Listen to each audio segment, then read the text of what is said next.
where we talk all things to do with your health. And as we build up to the Zimpapers Cancer Power Walk, today we are talking about cancer. Joining me live on air is Dr. Dixon Chifamba. He is a palliative care physician, Patience Masvingo. She is a social worker, and will also be joined on the line by Lynn Murawa, Zimpapers PR and Communications Officer. Good morning, Doctor and Patience. Thank you so much, and welcome to Star FM. Good morning, V. Candy. Good morning, listeners. Good morning, V. Candy. How are you? Fine, thank you. Maybe to start the conversation, just to know about cancer. What is cancer? And what causes cancer after that? Yeah. Cancer is actually a group of diseases where the cells, the normal cells within the body, start to misbehave, and they take a route of their own in terms of their growth, to the extent that they end up causing damage to the body.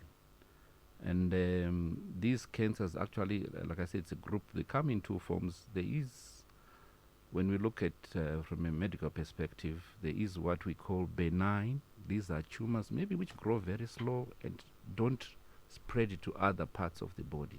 Then there's what we call malignant cancers. These are now cancers which most of us we are more familiar with, which when they grow from the site of origin, it can be any part of the body. They can spread to any other part of the body. Mm-hmm. So you put them into two categories. So the other one, the tumors, they do not spread, or if they then left for long without being treated, they can spread.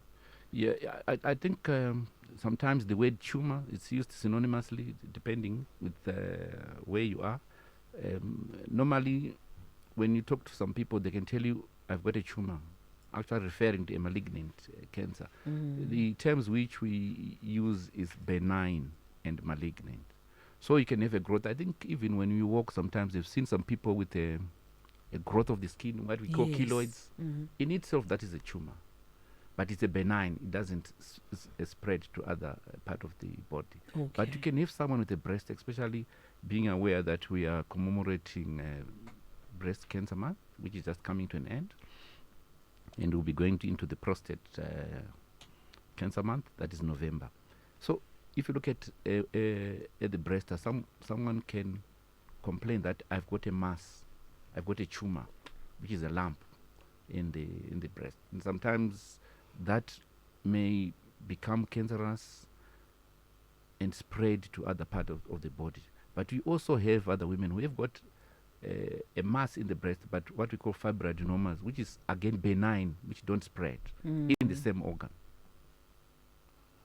In the same organ. Yes. So, doc, what causes cancer? Cancer, there are so many associated factors to cancer, and it's always difficult to isolate exact ones. But we can start with maybe the basic ones, what we call gemumuri, or familial, or genetic, where you'll find that there are certain cancers in certain family, like the breast cancers, the well-known or ovarian cancers, where you'll find that there's actually a history of this type of cancers in the family. And even if you go further and do genetic tests, you actually find there are certain, the DNA, the DNA is that what makes ourselves, who makes us, what describes us as human beings, the building blocks. So you'll find that there are certain genes in individuals, or when you screen them, like for example what we call BRCA genes. I don't have a Shona name for that one, or a Ndebele name. You'll find that those who have got that type of gene, they are more prone to develop breast cancer, for example. And if you remember, or listeners can recall, you remember that actor, is it Angelina Jolie? Angelina Jolie, yes. If you read about her, she had a mastectomy. Her breast was removed. Despite that, she didn't have any breast cancer. Why? She had gone for those screening because in her family history, there's quite a strong history of the breast cancer. So when they went for screening, she was found to have that gene. So, as a prophylactic or as a preventative measure, so you may say, she went and had that breast removed to prevent future. Although we know in medicine, but it may not 100%, but it greatly reduced the risk of developing breast cancer. And looking at the cancer itself growing and spreading, how does that happen? Okay, when you develop the cancer, like I say, it outpaces the growth of the normal. Normally, when you look at the normal cells, of course, there are certain cells in our body which grow fast for the purpose of where they are.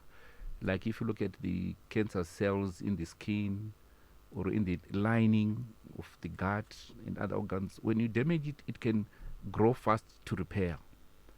But with the cancer cells, they outpace the growth of those cells wherever they are, to the extent that they can now cause damage to the local organ where they are rising, or some of them will now seep into the bloodstream and move to another part of the body and cause damage there, either by the action of destroying the normal tissues in those other parts of the body, or other associated complications which can come. Like it can cause an obstruction. Let's say it's in the lungs and you have problems with breathing, or it is in the bowels, you have problems with passing stool. If it's in the breast, it may end up even ulcerating and form a wound on that breast, especially for those women who present late. Hence, why we always insist and encourage women to go, when we talk about prevention, for early detection, for screening, and so on. We want to prevent those complications. If you're just tuning in, it is Star FM Wellness Wednesday. We have Dr. Dickson Chifamba, who is a palliative care physician, together with Patience Masvingo, a social worker, talking about cancer. Today, if you have any questions, you can also hit us up on our WhatsApp platform, 0772162651. We're also live on Facebook as well. And when we look at cancer itself, Doctor, what does it mean to say cancer grade and stage? What does that mean? Okay. And cancer, of course, in English, we say cancer. Like I said, if you're going to ask people, you have different names being called. Some will say I've got a tumor. Some will say I've got a growth. Some have got mass. So you will find that they give different names. Even in Shona itself, you'll find that some can say Gomarara or Nuta or many other different words. And I'm not sure the patient can help us in the valley. What do they call cancer in the valley? I'm not so good at it. Now, when you come to the health professional, and let's say you've got a mass, what we normally do is investigate, we examine, but now we go to the stage to see, has it involved any other parts of the body, what we call degrading. Normally, of course, a piece of the meat where it is coming from is taken for what we call histology to confirm what type of disease it is. Then further, we want to do what we call staging of the disease, or grading, if you may want to say that, where we want to see, is it just within this tissue it is arising? And that's where we said for ultrasound scans, for CT scans, for MRI scans, and so on. So basically we end up having stage 1, stage 2, stage 3, and stage 4. Normally those are the basic grades we use. Of course, you can go into detail in terms of whether it's 1A, 1B. But basically, what we are saying, if it is stage 1, it's still localized.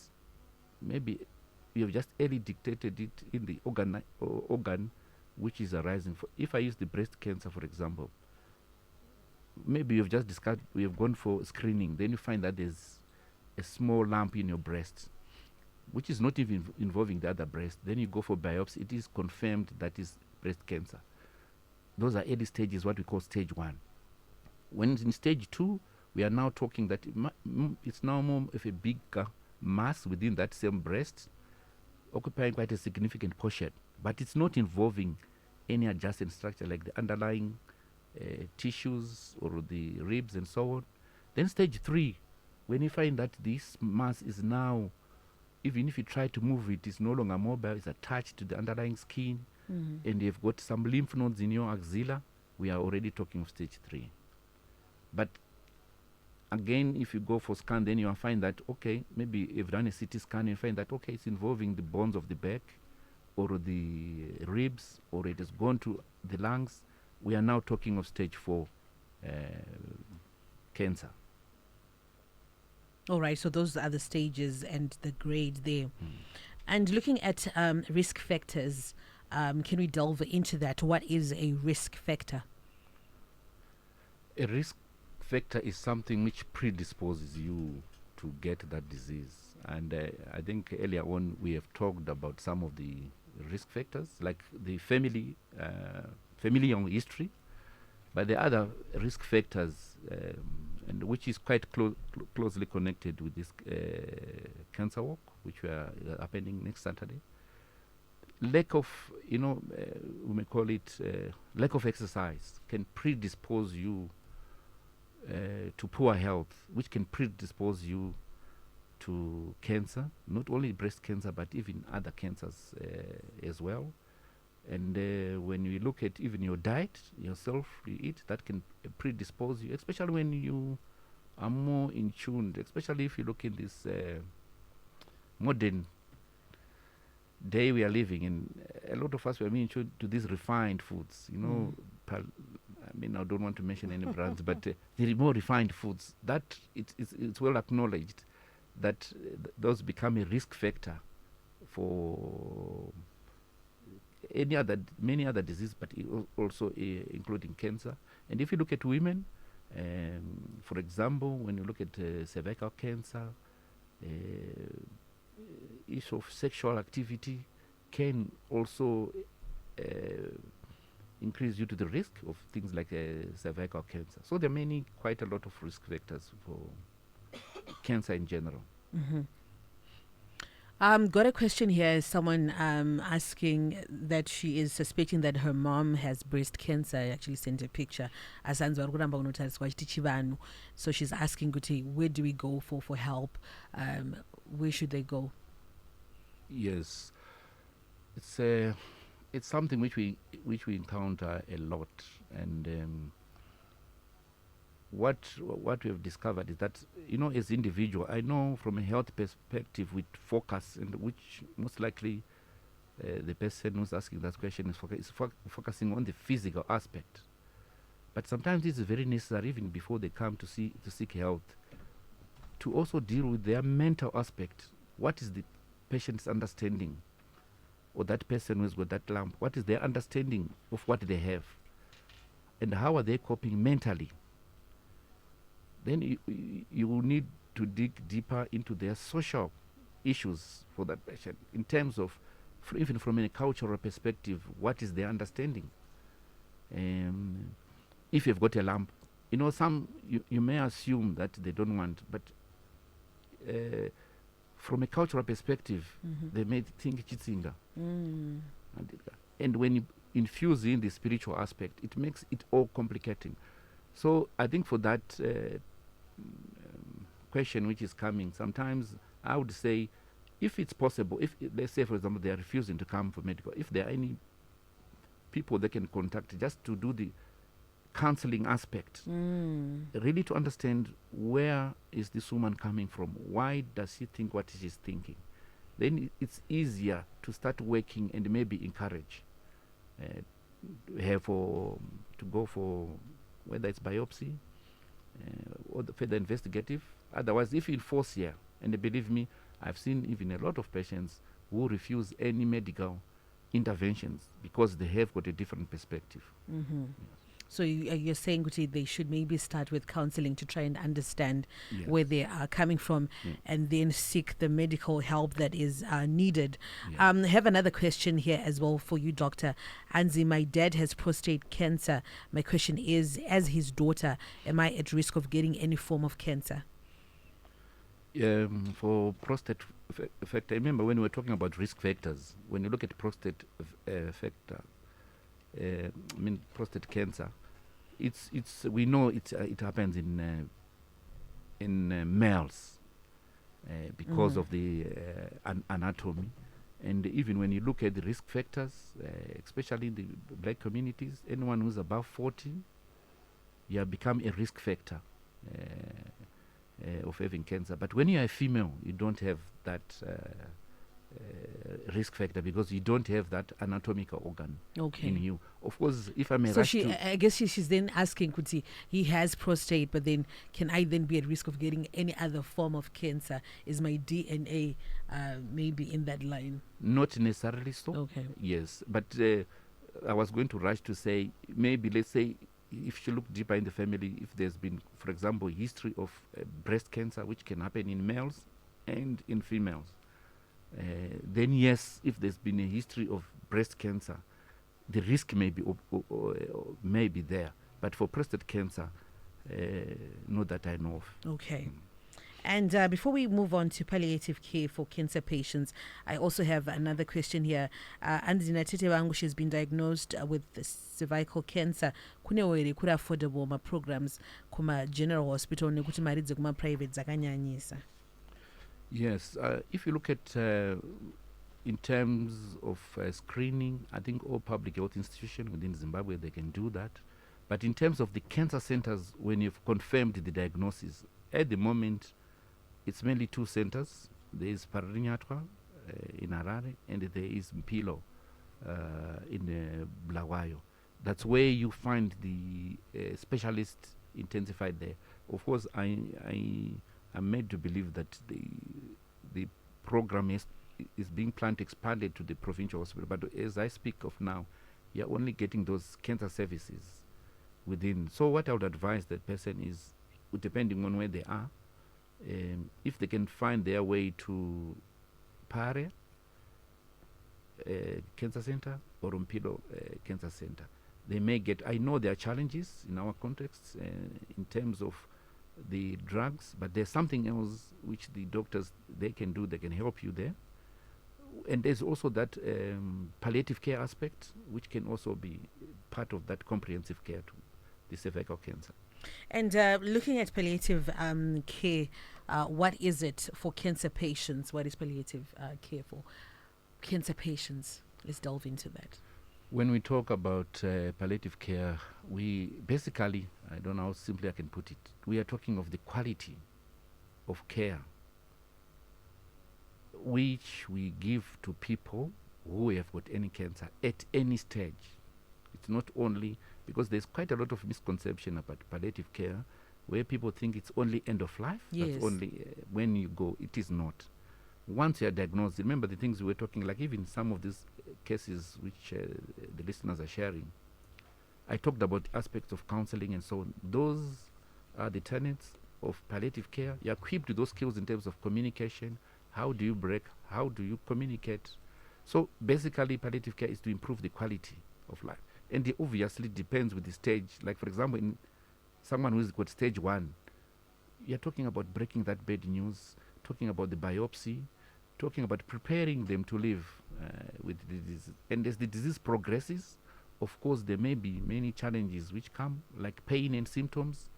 Palliative care equips you with those skills to manage those pain in a patient-centered, holistic manner, focusing on the patient, but also working with the family. Mm-hmm. And what do cancer patients need most? What is the most important thing, that we need to know? I think my friend, patients can answer that. Okay, thank you, Dr. Chifamba. I think, as already highlighted, the most or the biggest need of every patient is definitely to get better. And by saying they just need to get better, we mean in terms of their physical needs that doctor has been explaining, the social needs. They need to get better socially to be able to go back to their normal self, even emotionally, psychologically, and even spiritually. Mm-hmm. I think has already been highlighted that the patient, to be called a patient, we need to look at the holistical look of a patient. It's not only about just taking medications. It's not only about just getting the biopsy. it's also about having to ensure that the patient is in a rightful state of mind. They are also spiritually sound, and they are able to do things that they have always been able to do. So for a patient to feel that I am well again, their need will definitely be to get better. And as an organization, we also say that they need our care, they need our support, and they need our compassion. And talking of our support, what sort of social support do cancer patients require? Cancer patients definitely need what we call psychosocial support, or what counseling that many may understand. This can be done through one-on-one counseling. We also do offer what we call family counseling. Has already been highlighted that we don't only work with the patient alone, but we also work with the patient and the family. So we know that the patient may also need family counseling and support. Support groups also are there to ensure that the patient is supported holistically. And we go back even to the things that I had mentioned already, that a patient needs that emotional support. They need that spiritual support. They need the psychological support and the spiritual support. So all those looked into, a patient who would then feel that they are being fully supported, because all those aspects of a patient are fully catered for. Thank you so much, Patience, for that. Also joining us on the line is Lynn Murawa, Zimpapers PR and Communications Officer, talking about that same support as Zimpapers is doing the Zimpapers Cancer Power Walk coming up this Saturday. Lynn, good morning, and thank you for making time. Good morning, Vika. I'm glad to be here. Wonderful. So, can you tell us more about the Zimpapers Cancer Power Walk? Thank you. I would love to do that. The Zimpapers Cancer Power Walk is an annual event that is organized by Zimpapers, and we work in partnership with the Island Hospice. The main objectives of the walk are to increase public awareness about cancer, its prevention, early detection, and treatment, as well as to educate the public about the regular importance of cancer screening and a healthy lifestyle. We also hold this event to fundraise to help the patients who are suffering from cancer, as well as their communities. Wonderful. And talking about the Power Walk itself that's happening this Saturday, for those who also want to participate. Sorry, Vika, I didn't get that. The details of the Power Walk that's happening this Saturday, Lynn. Okay. Like you said, it is this Saturday, and we are hosting it across various towns and cities in Zimbabwe. That is Harare, Bulawayo, Mutare, Gweru, Chinhoyi, and Masvingo. And for this year, we've done something a little different, just to make it a bit more inclusive for people who are not in these areas. We will be also hosting it virtually. That means from wherever you are across the globe, you are able to participate for the cause. Thank you so much, Lynn, for that information. And I guess we'll catch up with you again this week.